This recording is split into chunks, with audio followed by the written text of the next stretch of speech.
Thank you, Dharma. That's a very kind introduction.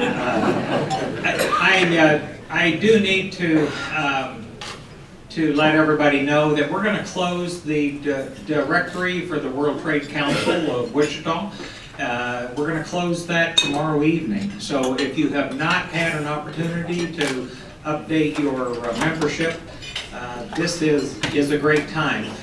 When you think about international business, and international business is key to Wichita, and is certainly key to Textron Aviation and Beechcraft Defense and Textron Air Land, most of which we look to our future, not within the borders of the U.S., but we look to our future outside the U.S. And it's important that we understand international business. And it's organizations like the World Trade Council of Wichita that give us the opportunity to interact with others that are doing similar business.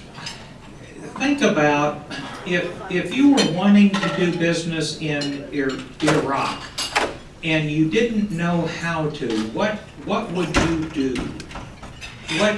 What you would do if you were a member of the World Trade Council of Wichita is you would get hold of Dan Meyer at Grant Thornton, who has an office there that handles international accounting. And there you would learn the expertises of doing business in that market. That's the benefit of the World Trade Council of Wichita. So please, if you have not updated your membership, please do so. This is an organization that's not here just for the social fun. We're here for the social fun, but also to learn from one another. There's experts at your table that have done business in China, that have done business in Europe, that have done business in South America. And if you don't leverage that, then you need to think about a different career. Okay? So, okay, enough of that. It is my pleasure to introduce a friend of mine at Beechcraft Defense, who handles sales to the Middle East, who will introduce the ambassador. So with that, Russ Smith, would you please join us?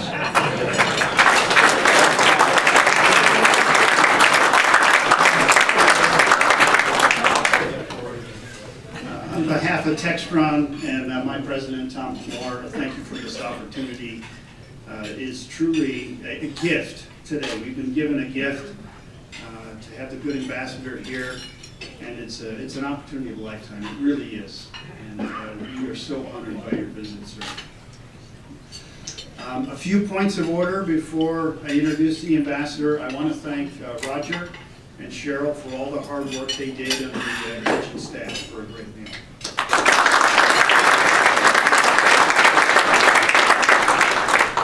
And I thought it would be germane to talk a little bit about the Textron footprint in Iraq. The Middle East is very important to our future, and Iraq especially. So we have numerous aircraft over there. We have Cessna 208s, we have Cessna 172s, we have T-6s for training, and inshallah we'll have AT-6 light attack very shortly. We have Bell helicopters, 4 versions of Bell helicopters. We have almost 200 types of aircraft across Iraq, and that doesn't even count the vehicles, the commando vehicles we have, because Iraq is an extremely important partner, and it's all about the relationship, and I'm sure the ambassador will talk about the relationship and the importance of being there and enduring through good times and bad times. And I was proud of my corporation, Beechcraft, because we were the first ones back into Iraq after the devastation caused by ISIL. Brigadier General Hussein Sultan, thank you for joining us as well. Brigadier General Hussein is a distinguished combat MiG pilot for the Iraqi Air Force, and thank you again. You honor us with your presence.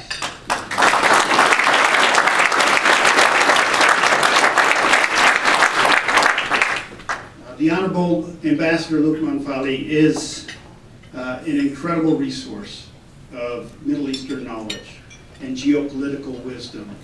I don't think we gave him a chance to eat his dinner, unfortunately. Everybody's eager to soak up the knowledge that he has. He did spend 20 years in the UK during the regime of Saddam Hussein. He was active as a civic activist, though, while he was there, and he helped the lives of the Iraqi exiles while he was there as well. And he worked at various corporations, to include Hewlett-Packard there, as an IT specialist and expert in Manchester. From there, he decided to go back to foreign public service, and he was the ambassador from Iraq to Japan for several years. And then finally he returned to Iraq, and then now he serves as the Iraqi ambassador to the United States. And it's a gift for this country to have him. He's a veritable jewel. And with that, Honorable Ambassador, the floor is yours.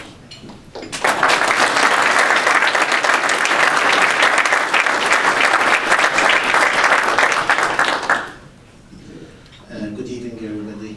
Thank you, Ross, for your introduction. Tom, thank you for having me. Thank you for your insight this afternoon about your richness of this town and the industry, and your contribution to humanity and making it easy for people to transport and to get to know each other. Also, Professor, thank you for your stewardship and managing and trying to bridge societies, and also linking businesses with regions and politics.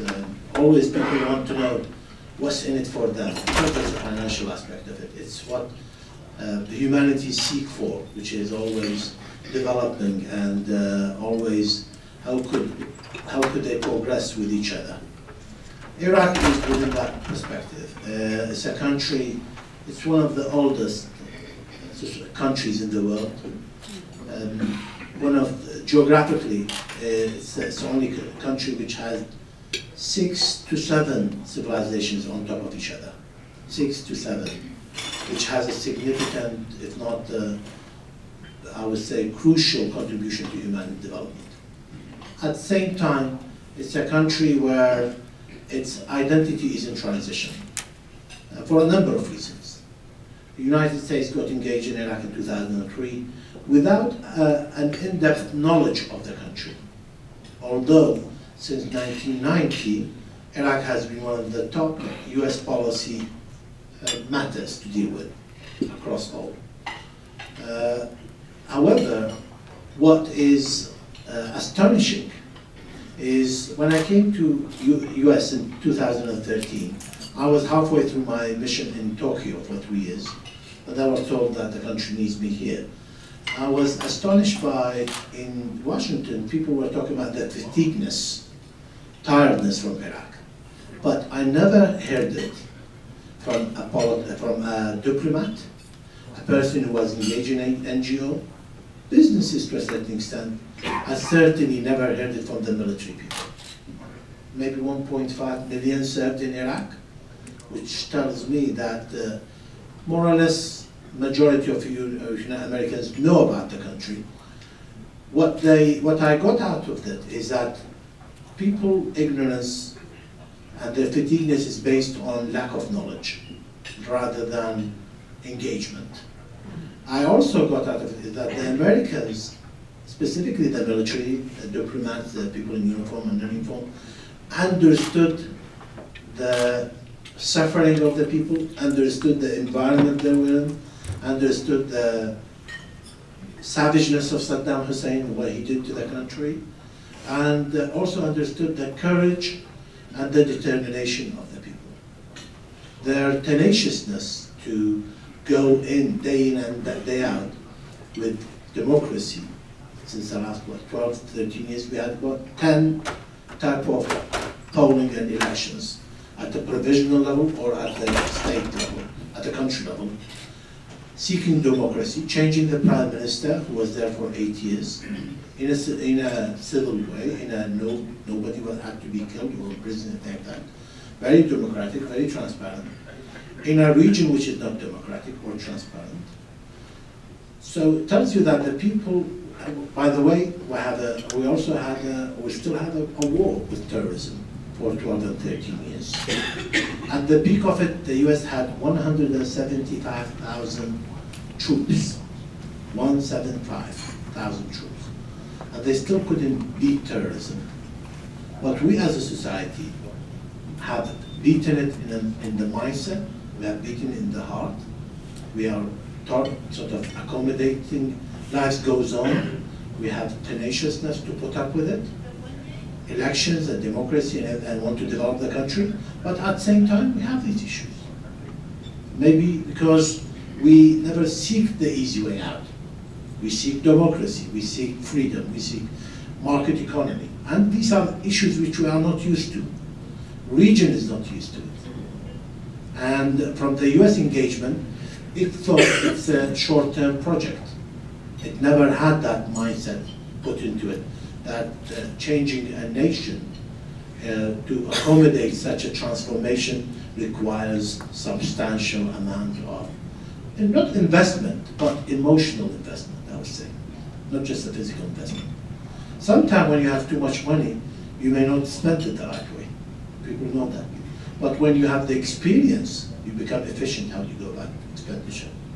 So to that effect, the country is going through a tremendous transformation in a sense of seeking a new identity in a region which is not stable. I don't mean stable in a sense of violence. I'm talking about stable in a sense of clarity of where you want to go. And in a region which is, for example, becoming polarized based on sectarianism, unfortunately, or Shia-Sunni aspect of it, or Muslims versus non-Muslims, or other aspect of it as well. So the society is going through this transformation. Let me give you some numbers just to give you, to put sight into it, where we are versus where we will be. 2003, the society did not have any infrastructure, like hospitals, schools, and others, developed for 23 years before that, since 1980 to 2003. Zero stop on infrastructure because of the wars and so on. While the population increased from 13 to 27 million. Now we are about 34 million. We're increasing by 1 million every year.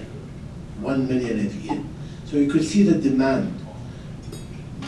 Something in the region of 65% of the population are under the age of 35. 65%. Median age, about 19. So it tells you how young they are. Which are extremely savviness with social media. So they know about what's going on with the world, but don't have the infrastructure for it. So they still, what I might call, still have not explored entrepreneurship in the right manner. The country is going through a transformation in the sense of the war we have against terrorism.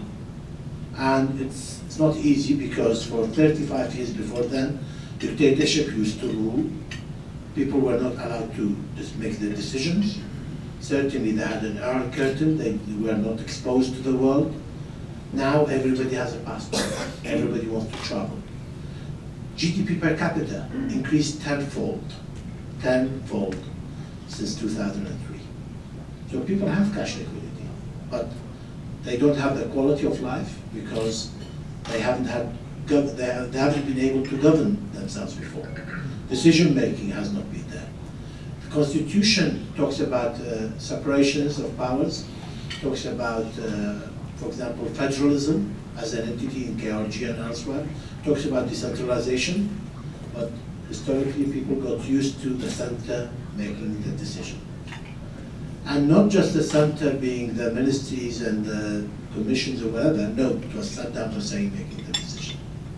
So imagine being freed from somebody, from such a shackle, and never know what freedom is about. In a region which doesn't know, In a US engagement, who never knew how to go about and dealing with it. It's just an issue. It's not and therefore you become inefficient.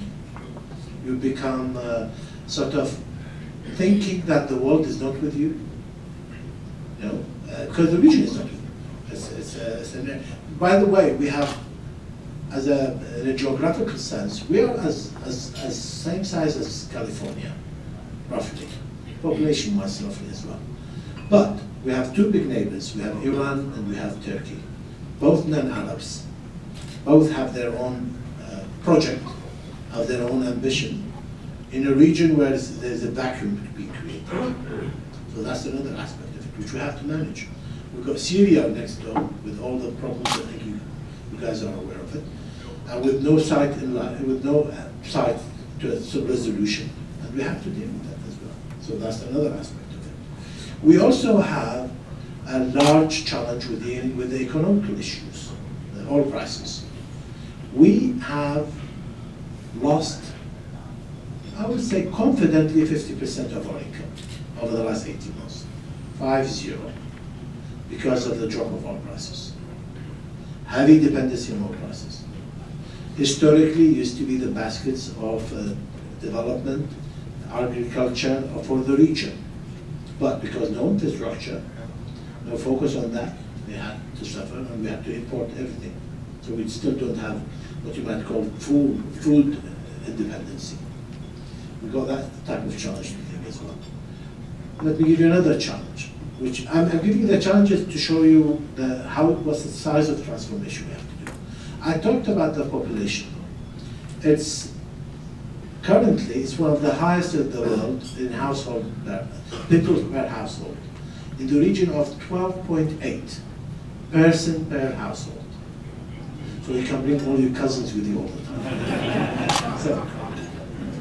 So which means that the household demand is roughly about 3 million housing units. 3 million housing units.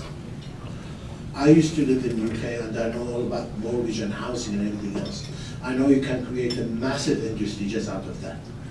But you need the infrastructure. And when I talk about the infrastructure, I don't just mean a port or an airport or just a visa. I'm talking about legislations, culture, allowing it, support from the government extensively, banking to be available for it, insurance, medium to small size enterprises, support by the infrastructure. Culturally, it's acceptable that somebody can come from outside to benefit and you in the city will benefit. Because currently, or let's say during dictatorship or anything else, people from outside were always either foreigners who are engaged in wars, or that they don't come prepared, or that they seek the oil of the country, and so on. That's the type of things. When you look at the income, you can see that the country can be very rich if it's managed right. It's roughly currently it's number 4 in reserve in the world. But when you look at the numbers and you look at how much we have explored, it's tiny bits of the country we have explored in the oil sector, and we're still number 4. Number 2 in OPEC, in exporting, and we'll seek that. However, if you look at the wealth of it, people talk about, in formal numbers, roughly $2 to $3 trillion industry just in the oil industry. $2 to $3 trillion between now and and we consider one of the last oil jobs of the world will be in Iraq. They say that. And we have a competition region, was it else Turkey, Iran? Sorry, else Iran or Saudi Arabia. My point is, it's not, it's rich. It also seeks to develop. It lacks the knowledge of partnership. It needs to be partnered with.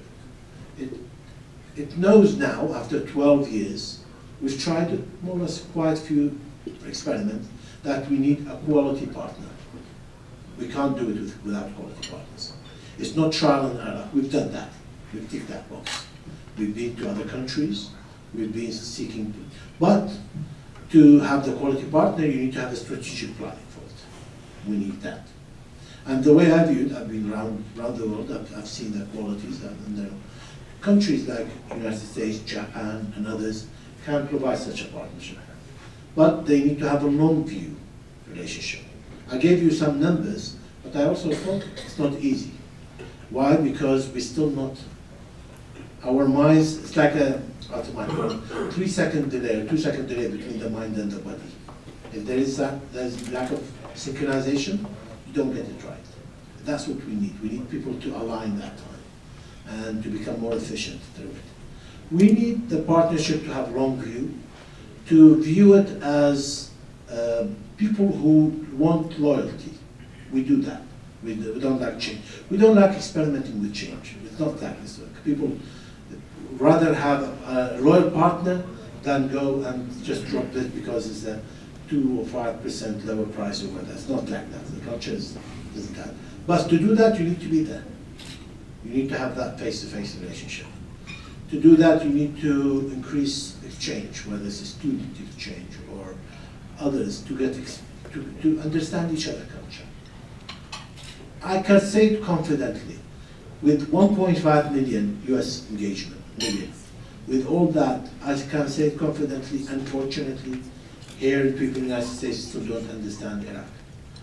Unfortunately, more people in Iraq still don't understand the United States. They view each other in a very binary way, and that's wrong. It requires a lot of work. Maybe you need to clone me and make some sense out of it. But it's not easy, because people need to invest in understanding each other. That can only be done by communicating, certainly, by the way, whatever you know or you've been told about my country, forget it. Start fresh while you're there. Because then you can understand it. As much as we Iraqis, when we come to the United States, we need to start fresh and don't take any stereotype aspect of it. Because it's a large country here. You have very generous societies. You want to like to contribute to humanity. You like to have your own signature on civilization and history. And I can assure you, it's not just a profit or anything like that. Although it's a capitalist society. No, I mean that. It's the way you need to view societies is different than the CNN or the Fox News, those sound bites of trouble again in Iraq. If you go outside Baghdad, if you go to the south, you would never know you are in Iraq. If you go to the Kurdish region, you would never assume you're in Iraq. No, it's very rich in different geographies, different geological perspectives as well. Even culturally, it's very different, generous in different ways. In the Kurdish region, they've had more interaction with outside for a longer time. Culturally, they are more adaptive to foreigners.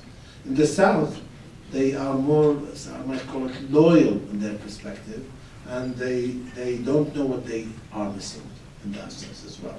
But they have bigger need for development as well. We need help, but I can assure you also, the country is more than willing to provide what it takes to transform. We need good governance. We need help in that aspect of it as well. I will stop here because I know you guys have a lot of questions on Iraq, I hope. And I hope also just to give you whether it's a specific business or a specific culture.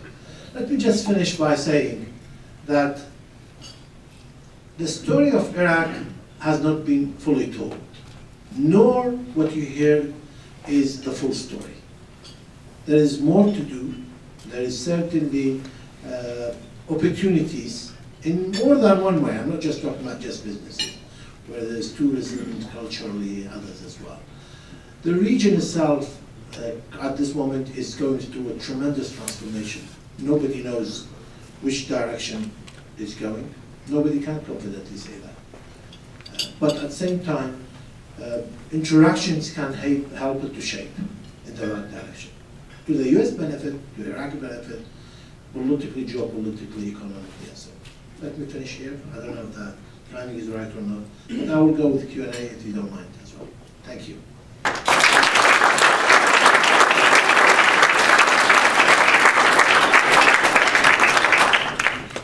There are no taboos. Ask any questions you want, and I will be more than happy to answer them. And I promise you I'll answer that question. I will not answer what I want to say. Please. Can you speak to Iraq's role in its relationship with Iran and how Iraq represents other countries in the Middle East in relationship with Iran? Iran is, for more or less to us, is very similar to Mexico and Canada to you. Large borders, a neighborhood, different challenges with each one of them, but they are your neighbors. Iran is our largest neighbor. We have over 1,000-kilometer border with them. We share in water streams, oil wells, history, and so on. So we have that. We also had an 8-year war with them, or Saddam had it actually. So there is some bad blood. There is good news as well. They were the first country to recognize the democracy in Iraq in 2003. They were the first country to offer help in the fight against ISIS in 2014. They did, and I have been saying it on the record, they gave us an open check of support if we wanted it, in all kinds of open check. And we've said no. We want your help in one certain way, but that doesn't mean we want to take everything we want, because there's a cost associated with it. Iraqis are arrogantly, extremely pride-oriented society. To a level where they don't say, well, even if the Americans are there to our benefit, we want them out. That's the way they think. That's the society aspect. That's the way they've been brought up. It's nothing to do with right or wrong, by the way. And when you look at the cultural aspect of societies, please don't look at the right or wrong aspect of it.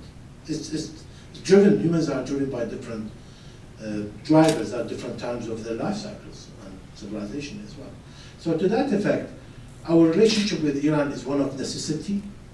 There are elements of desire, because nobody wants to have a big, bad neighbor next door, with a large, 3 times population, large, 4 times the geography size, extremely rich, extremely private society next door. So that's one aspect. We also have, Iraq is primarily Shia, 60–65%. Iran are dominantly Shia. Most of our Arab countries, neighbors are Sunnis. Polarization taking place in our region. They want us to pick and choose, and we've said no. We've said to the Americans, we can't pick and choose in this aspect of it. In one way, we are the only country with very good relationship or excellent relationship with the United States and Iran, because we never wanted to choose sides. Has this cost us? Maybe. I can assure you there's a lot of, what do you call it, lost in transaction or lost opportunities in this. I know that much. But at the same time, this is what the society wants. Others have viewed us from an Iranian perspective, and that has been absolutely unfair, because they expect us to drop our neighbor, history, our identity to a certain element or interest for the sake of their satisfaction. That's not true, right? Nor that for our interest is beneficial. They were the first country to help us. They had the strategic threat of ISIS to them, as it has been to us. So to that effect, you guys have dealt with, let's put it this way, you guys during the Second World War partnered with your quote-unquote evil empire of the Russians or USSR, and nobody questioned that. Why would you want to question us? While we are a very small country, imposed war on us, terrorism infesting the region, and we had all the baggage of dictatorship for decades to deal with. That's the view which I don't think people tell you. My pleasure. Sorry, Would you please give a brief description of the agricultural sector in Iraq, as well as what would be the best opportunities for industrial products? Well, the country, when I talked about going through transformation, by 2003, even now, we more or less stopped producing things. In 2003, we had what they called local industries. When we opened up, it all became paid unemployment for these local industries. They are government industries, by the way, because it used to be a socialist society, socialist system by the Ba'athist regime. So they used to pay all, more or less, the largest employer by far. So that's one aspect of it. The other aspect of it is urbanization took a tremendous adverse impact on our society. By 50s, last century, it was the basket of the region. It's the cradle of society. It's a Mesopotamia, land of, sort of the two rivers. We were never short of waters. We were never short of land for agriculture. But because of urbanization, high dependency on oil sector and everything else, people moved away from it. Now, at this moment, we more or less import everything. Everything. Tomatoes going up well. Anything more or less. We even import from Syria. We import from Syria now. So tells you that the agriculture hasn't been. Also, because of the bad management for decades, no dams were built. Others, Turkey built their massive dams and everywhere else. Tigers and Euphrates water flow reduced. We also haven't utilized technology in agriculture. Very ancient utilization still of water. We need a lot of technology in development of the whole water utilization. Fertilizations and fertilizers and so on is picking up that aspect of it, from the petrochemical aspect of it. One of the side products of that's picking up. The investment law the government is providing is generous in one way of providing lands, giving opportunities and others, but it still lacks the large infrastructure of making sure that an investor is welcomed, not just by saying hi and welcome and so on, but by all chain of events required in the country and while he come back in after sale as well. That's an issue which we need to do. We still haven't, I've said truth, we have started what we might call the Prime Minister started his agriculture initiatives. It has, for the first time, giving us enough sufficiency in barley or rice or other things like that, which we didn't need to import. Certainly, that's good. And also in the south, in relation to the marshland, having enough water to resurrect that area. That's the cradle of civilization, that area. That's good as well. And we started small to medium-sized fund provision. This year, I think we put about $6 billion aside for businesses, not just agriculture, for across. That's a good sign as well. But we still have an electricity problem shortage, which means that the whole agriculture industry is adversely impacted by not having a sufficient electricity supply for maintenance, development, and so on. So I'm giving you the mixed messages because that's the reality of it as well. It requires substantial amount of technology, not transfer, for that. One thing about my country is that individually people are very smart. They're willing to learn. Collectively, they still lack teamwork. Our education doesn't talk about teamwork. There is, I mean that, and you will be astonished. There is zero curriculum in our education about teamwork. Zero. From kindergarten to university. Zero. It doesn't talk about this. Maybe in certain societies, they thought that they don't have, for example, certain illnesses because that was detrimental to the society. Maybe that's what the background for us. But we have zero in our education. We need to change that, for example. So in that sense, you will find a lot of smart people. That doesn't mean that they can work well together. It's a different skill set required. Yes, sir. How does corruption affect the foreign direct investment in Iraq? It's a very good question. It's a sad question, but I think it's a necessary question. During the Saddam times, fear was the primary driver of society, by fear. And he also excluded his entourage from the fear element, and he gave them a lot of opportunities to entice corruption for their investment. So they wanted to have a cut in every industry, which in itself created investment. During the 1990 Kuwait invasion, until 2003, there was a large, what you might call it, UN Security Council's resolutions on Iraq. And sanctions were imposed. It is considered by historians, geopoliticians, it's the harshest imposition of sanctions on any country. When I talk about that, let me give you an example. Iraq was not entitled to import ambulances because it has dual uses. It can be used for the military or for the civilian. Ambulances. So it gives you that aspect. This was the harshness of the whole UN sanctions. It also made high dependency on all oil production. And the UN managed that what they call Oil for Food program.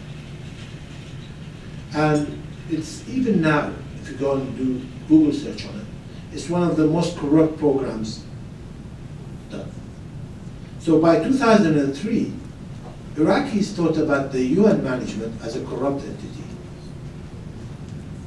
And that's, I'm not making this up, I'm not on the record, off the record, this is facts.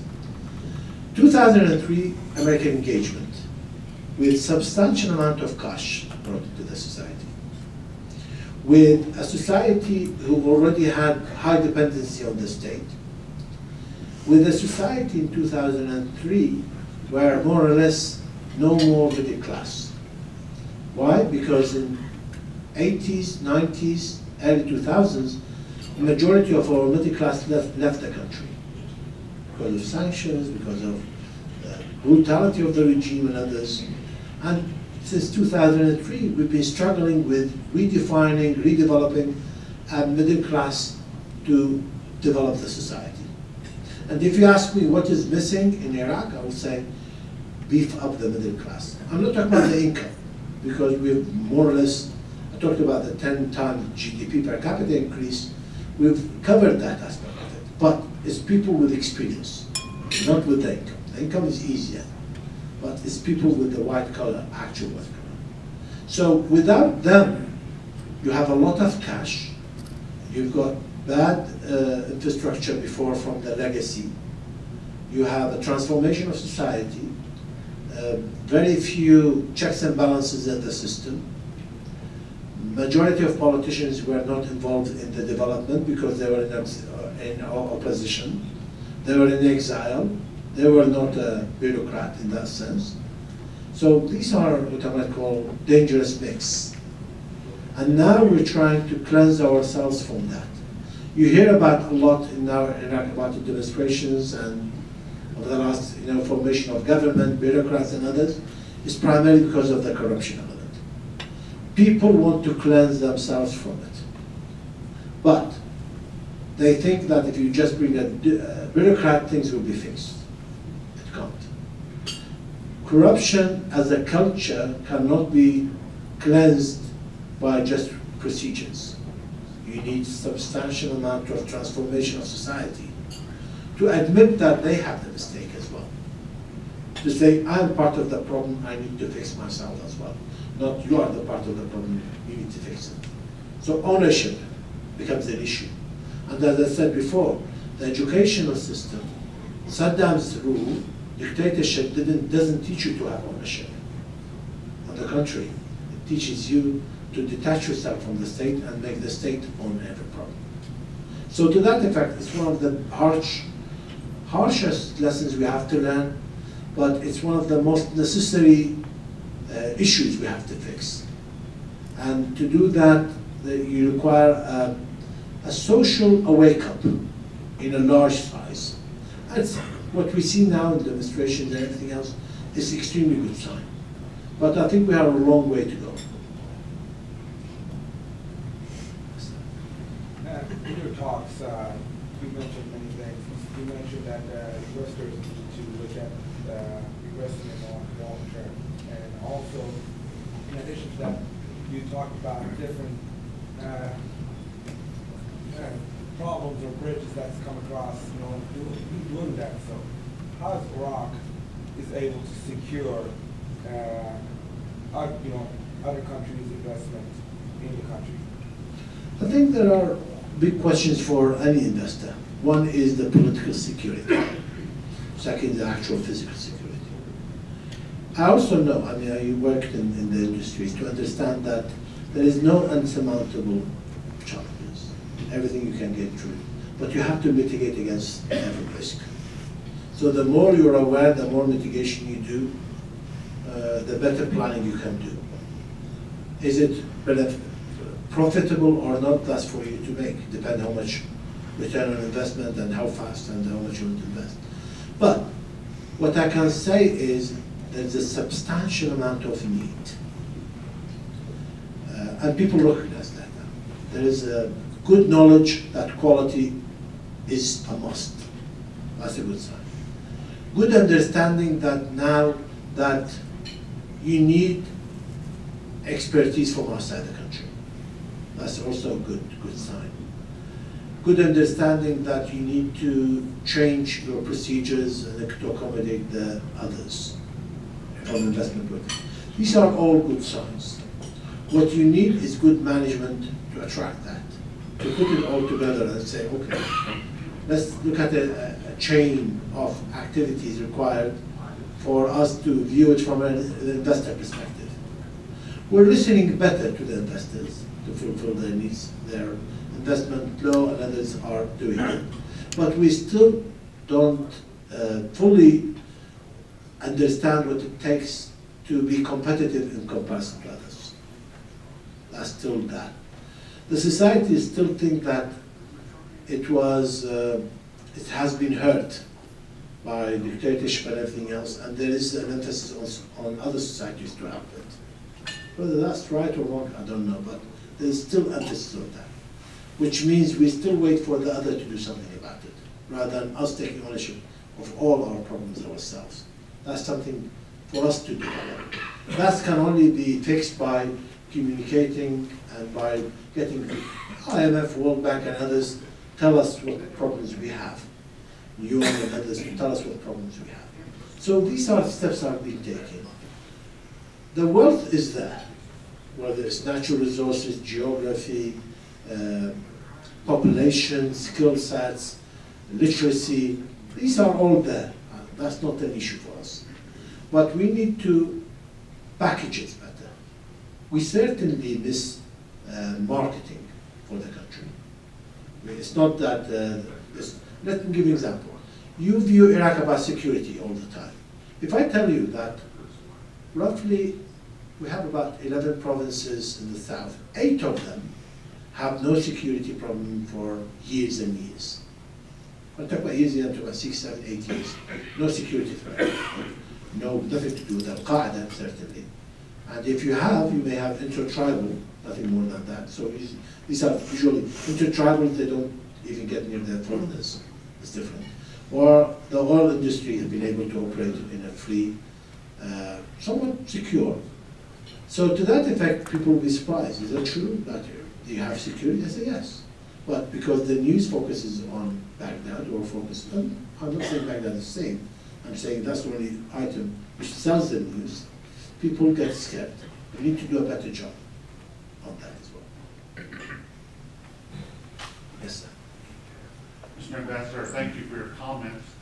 We've spoken a lot about the activity that's underway right now to deal with the challenges of right now.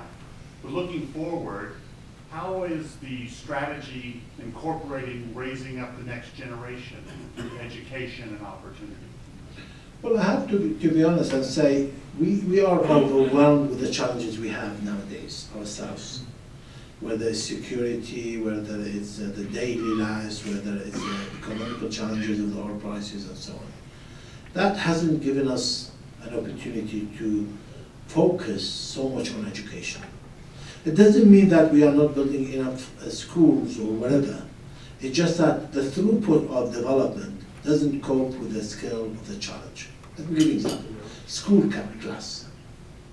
For us to fix our need in education, we need roughly about 5,000 schools. 5,000 schools need to be built to accommodate, to go from 40 per class to 20 per class. Just as simple as much as the household number I gave you, we have similar numbers of that. So these are large infrastructure projects which are opportunities, but at the same time, it's a challenge for us to do that. Curriculums hasn't been substantially touched because of the social aspect of it. You know, people want to view it in different ways because of the, it's a not a taboo, but we had issues with Shias and new Kurds and other things of that nature. And people want to keep away from it for now. Let's get other things fixed up. Right? Let's not create a rat in the cage, as they call it. So to that effect, we have challenges. We also have large programs, 10,000 plus, 20,000 actually, 20,000 by the Prime Minister Initiative 10, by the Ministry of Higher Education for postgraduate students to come. In the US now we have about, even as we speak, about 1,000 PhDs and master's students coming to different universities. But they are doing education in science, medicine, and others. What we lack in education is humanitarian aspect, social sciences and others. Why? Because culturally, we don't want to admit that we have social sciences problems. And therefore, it's not very sexy for people to go to social sciences. They would rather have their engineers or medical doctors and others as well.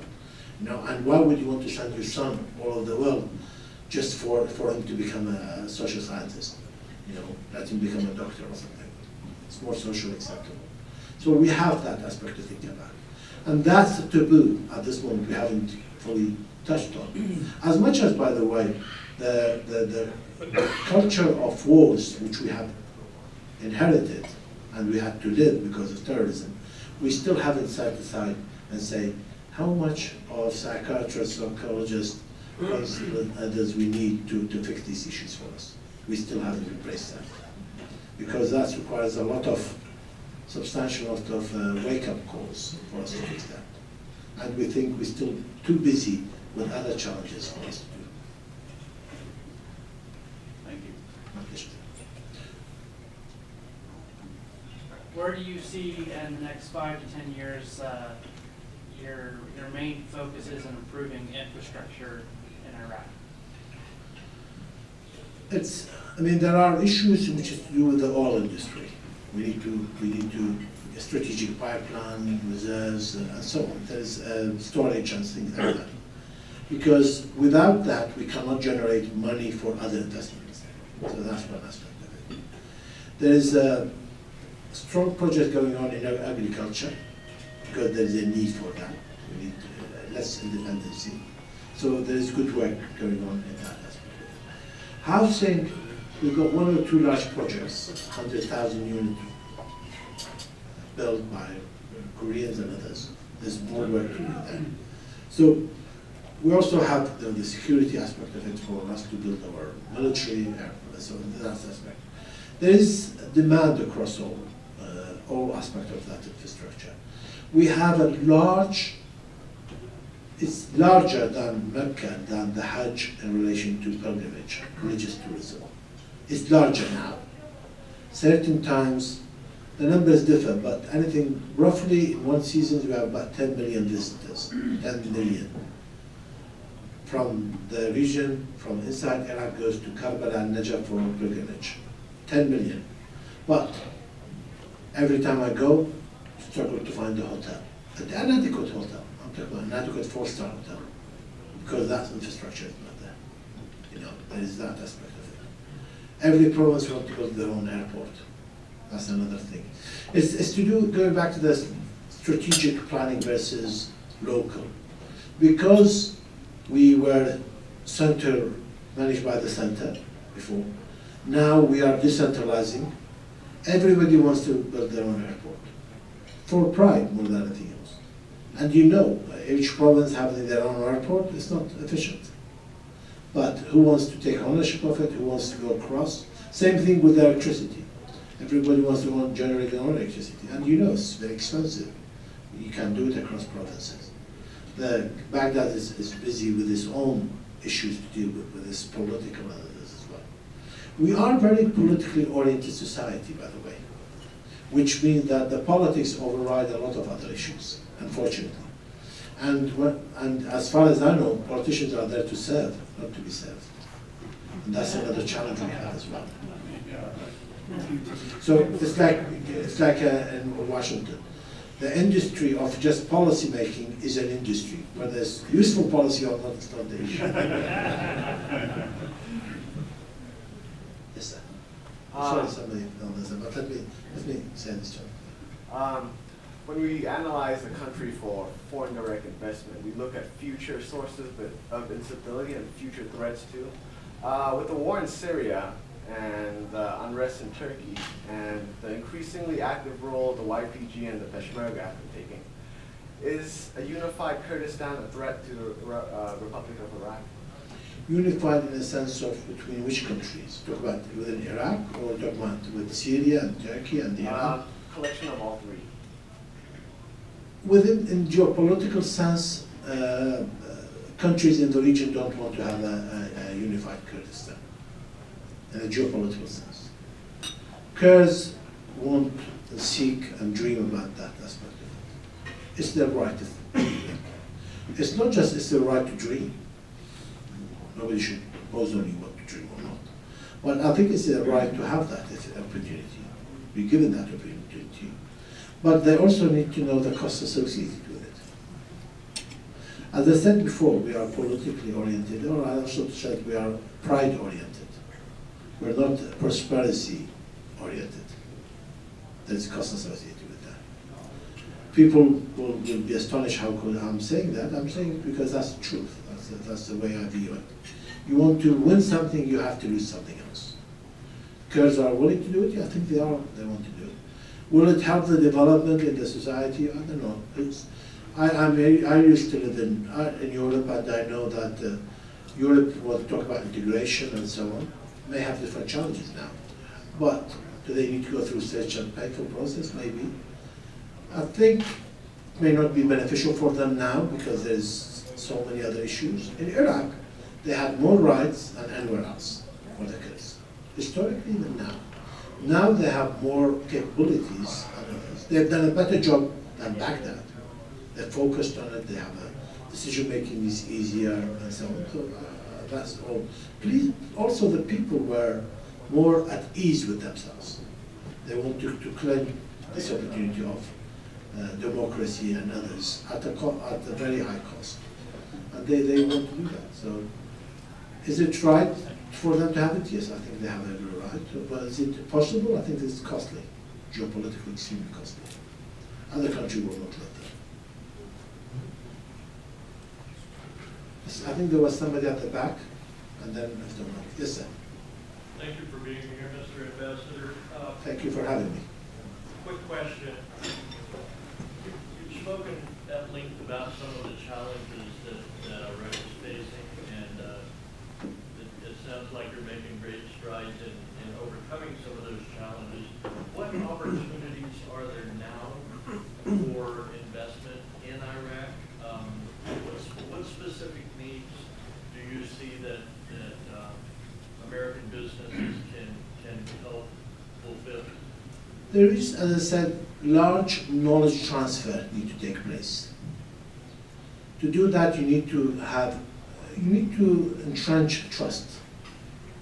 You can't knowledge transfer by just handing over some manuals and some software and so on. I know from my humble IT background, You can give somebody the latest tool. It doesn't mean he will best utilize it. And even when you have the grand cars, you know, after 5 or 6 years having that car, you still haven't tried that button and see what that's all about.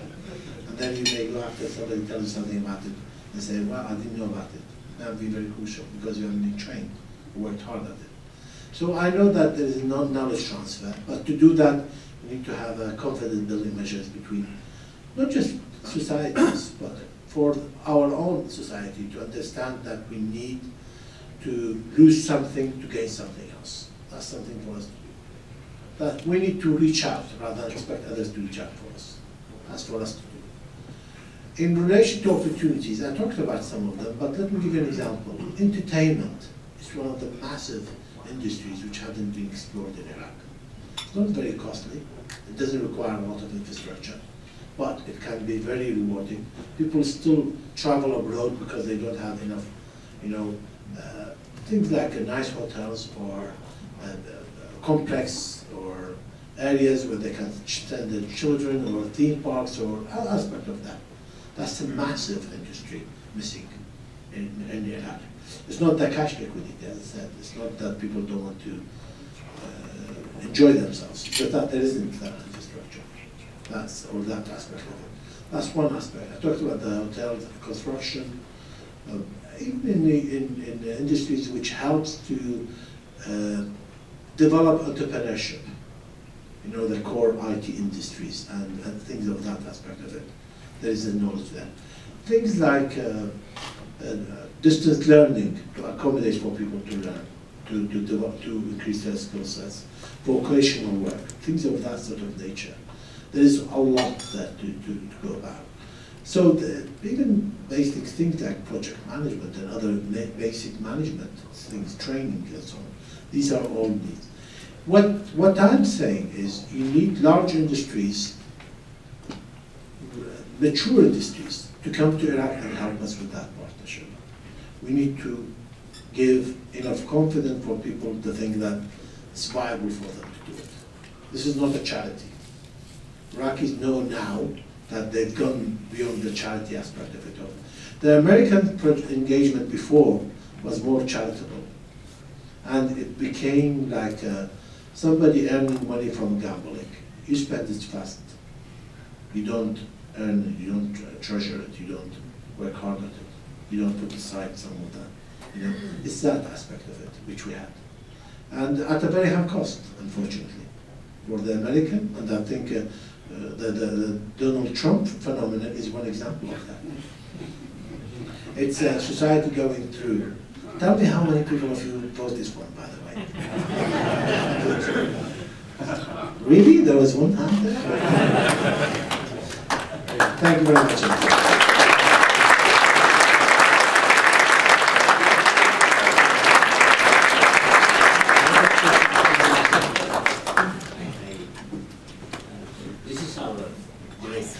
That they are talking about, where it lists all the companies who are those who are international business. And Your Excellency, I would like to honor you for your gracious presence and coming, I think, first time to WTCouncil. Yes. And hope you'll come back again. Because all these Textron people, so look at their smiles. It's useful for me to keep them smile. Yeah. And also for Lukman address, which has given us a perspective and prospects for doing business with your country. Because these are people who are the movers and shakers, because I come from university, they call them shockers. Because they are very conscious about wheat, that the shock comes from wheat. Appreciation, recognition to His Excellency Lukman Faily, Ambassador of Iraq to the United States. In appreciation, recognition of value, participate in esteemed keynote address. Please think of us. Thank you very, very much.